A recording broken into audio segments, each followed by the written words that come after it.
The following is a lecture to the Indian community given by His Divine Grace A.C. Bhaktivedanta Swami Prabhupada, recorded on July 27, 1976 in London, England.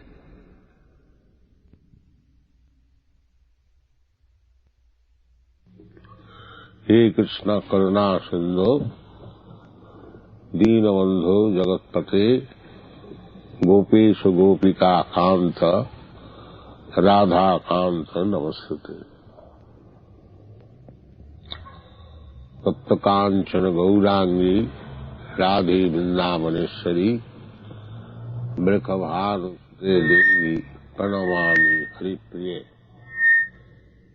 वंशाकल्पतरुभ्यश्च कृपा सिन्धुभ्यैव च पतितानां पावनेभ्यो वैष्णवेभ्यो नमो नमः। श्री कृष्ण चैतन्य प्रभु नित्यानंद श्री अद्वैत गदाधर शिवासादि गौर भक्तवृंद। हरे कृष्ण कृष्ण कृष्ण हरे हरे, हरे राम